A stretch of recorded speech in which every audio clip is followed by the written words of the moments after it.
Good morning and welcome to Better Thyself segment of Dr. Lamba's Awakening course. Recently, I asked a friend if she had watched a show I like, and her response was puzzling. She said, "No, I don't watch TV anymore." What she had done was, and I was happy in the beginning, I thought she had started up taking up reading or she had been too busy. But her response was, ever since getting TikTok, I just can't focus on a whole episode.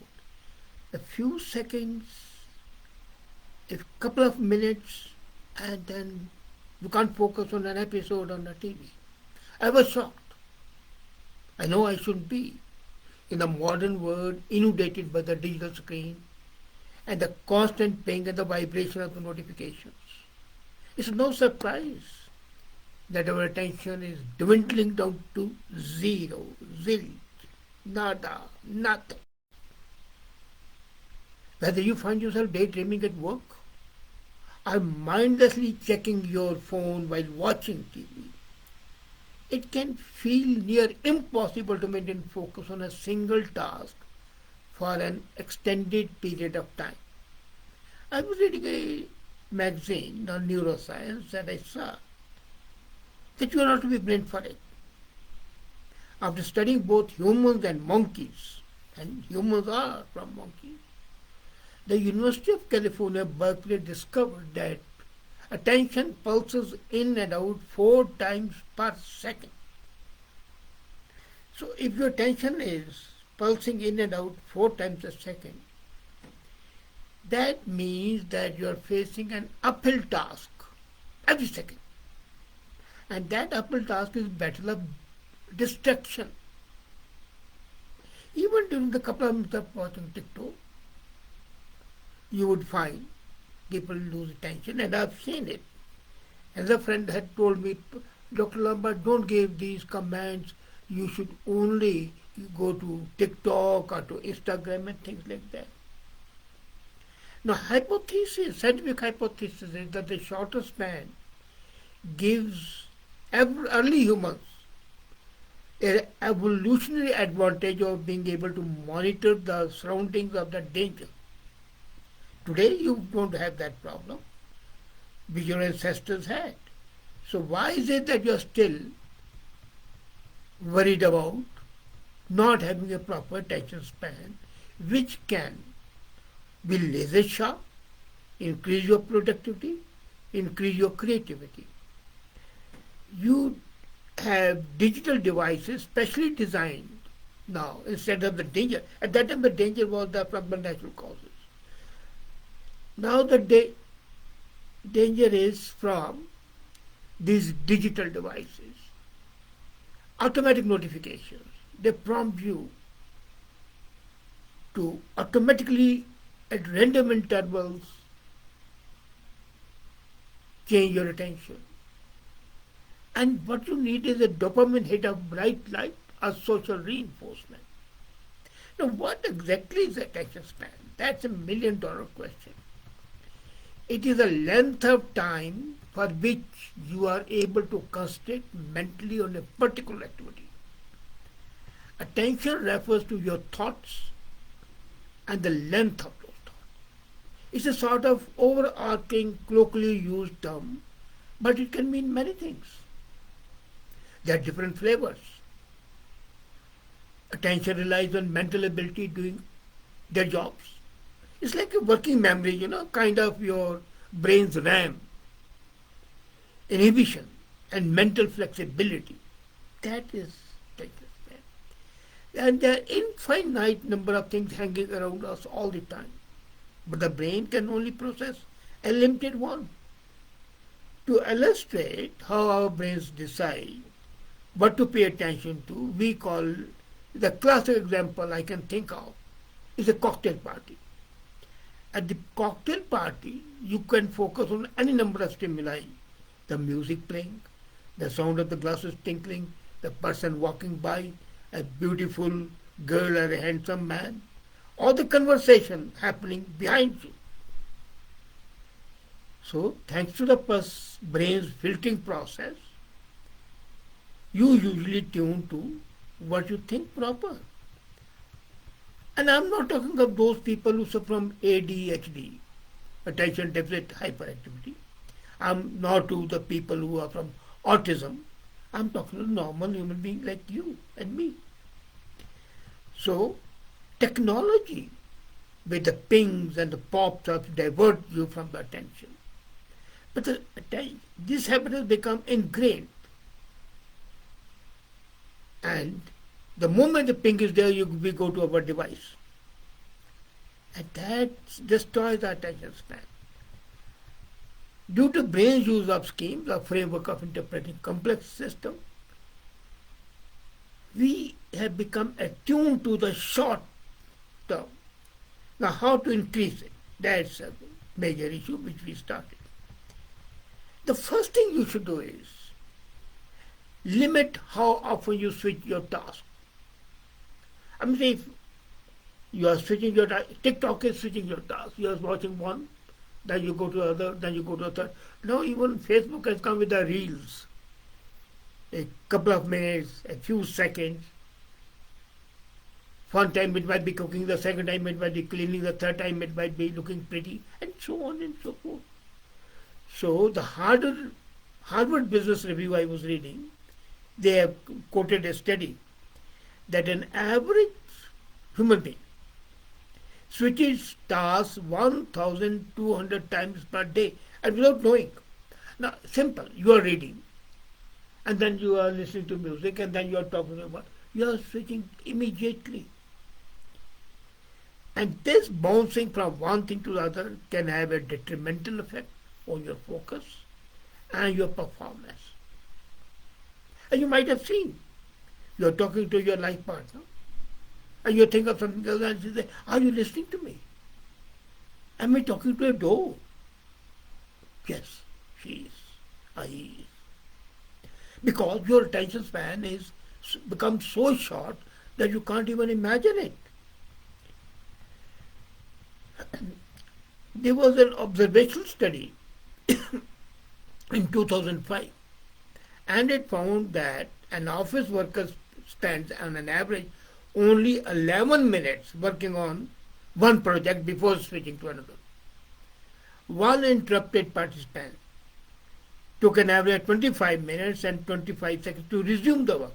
So you're working, somebody comes, hey, how are you? Attention gone. And then it takes a long time. That's a wastage of time. So this consistent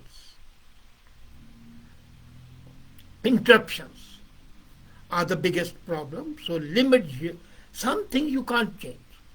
If somebody comes to you suddenly and interrupt you, okay. But your attention should be to stick to one task and do it. And switching significantly reduces your efficiency and your quality of work. We call it the switch cost effect. Sometimes it's unavoidable. But then, if it's avoidable, then why not do it? Now, this digitalization of work now tethers the ability to perform value to the ability to focus on the small chunks and then hyper jump that focus on another task without reversing the thought process. That is the benefit of digital. Unfortunately, we misuse digital capabilities. And that's a problem. Pausing between two tasks reduces both the time it takes to get to the second task and the number of mistakes made. If you change that task very often, the mistakes would be too many. So the old system, which was stick to one task, finish it, then go to the other task. But if you must pinch between the tasks, consider stopping to take a breath between each. Deep breath, so that your brain senses calm down and then are ready to take the next step. That short pause would save a lot of time and sharpens your attention span. It may save you time and improve your accuracy also. So first is one step. then don't multitask. Multitasking doesn't work. And the research has shown that those who multitask, often the downsides are more long lasting, and not only when you are multitasking, but even when you are not multitasking, your efficiency is reduced. Because your brain has started thinking on multitasking process. It cannot concentrate on one. And it's like a butterfly flying from one flower to another. Fine, it's good for the butterfly, it's good for the bees, but not for the human beings. Man, you have to be creative. Butterflies are beautiful to look at, but they are not creative. You are to be creative. You are to be productive. Heavy multitasking has shown to be more distracted by irrelevant information on the screen. Otherwise, you are less capable of filtering out irrelevant matters, and you concentrate on small things which you should ignore.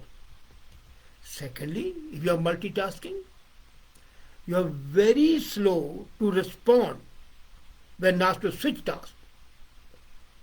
Sometimes to remember by next time you open TikTok or Twitter while watching TV, you will see you can't immediately connect. And if you can't immediately connect, that is something to be worried about. Third thing, meditate, mindfulness, concentrate. What does meditation do? Meditation can alter your brain chemistry and has a number of worthwhile benefits. 5 minutes of meditation can get you a couple of hours of real good attention span. It includes worthwhile. And it's a healing practice. It's ideal. As a matter of fact, just 10 minutes of guided meditation per day, that's enough.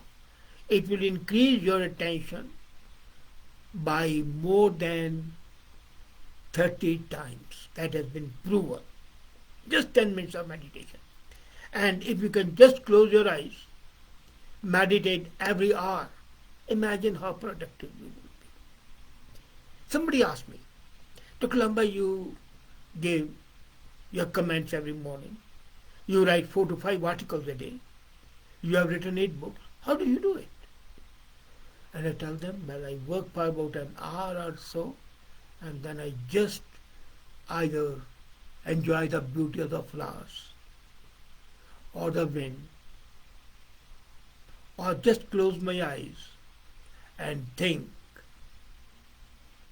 of the peace. And that reinvigorates me.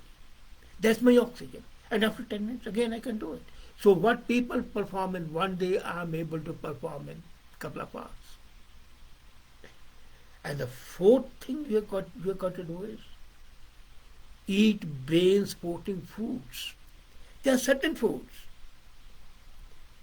which support the brain activity, increase your attention span, because what is attention span depends on your neurons, which are like sensors. And those sensors, those neurons, help improve your attention and cognitive function. Would you believe? When I could eat, no, I can't eat anything. I'm just living on broth. But I would take both types, junk and healthy. For example, if you find that these foods, if you take them regularly, you'll find your attention span increasing because your brain neurons are getting food and nutrition, and that's important. People think coffee is bad. No, coffee is not bad. Coffee sharpens your activity. Chocolate, people think it's bad. No, it's not. And most of the Indian parents always hate giving chocolate to their children. And I'm amazed. Caffeine improves your attention both on the simple and the complex tasks. Blueberries, and so on and so forth. You can see for yourself which brain helping foods you like. And the fifth most important, assess yourself every time. When you're trying to pay attention, you're listening using much more part of your brain. And the most important is the prefrontal cortex. Glucose, a simple sugar, is the brain's main source of energy. It serves as the raw material the brain uses to treat ATP, attention, which provides energy for the many metabolic processes. See, 1 spoon of honey in a glass of water, and I am able to talk to you for 15 minutes. That's what I do. So while some functions like running away from danger are pre-programmed in the brain, they are easy to access. The danger is you run. But the ability to focus for a long time and for a concentrated time is highly complex, and this complexity comes variability. Attention is highly variable, changes throughout the day, and depends on your mood and your overall health. When we are tired or feeling emotionally drained, the networks end up working much less. To understand your attention span, I suggest keeping a work log. Set aside specific amount of time to get work done and set a timer. Once the time is up, rate yourself whether you complete the task, how focused you were, how many times you were interrupted, not by the outside agencies but by yourself, and whether you were in a state of flow. The other time you begin to recognize patterns in your successes, you would find your productivity, your creativity, your environment would be great. And that would be a motivation by itself. Maintaining focus is like increasing an uphill bar. But I'm being very honest. On the bright side, there are expert-backed practices that can implement to preserve your attention, deepen it, heighten it. So limiting multitasking, deepening your meditation, practice, figuring out how much time and environment you can help, keeping a work log, eating brain healthy food will make you much more creative, much more productive, much more better human being. And that's what you want to be. Thank you.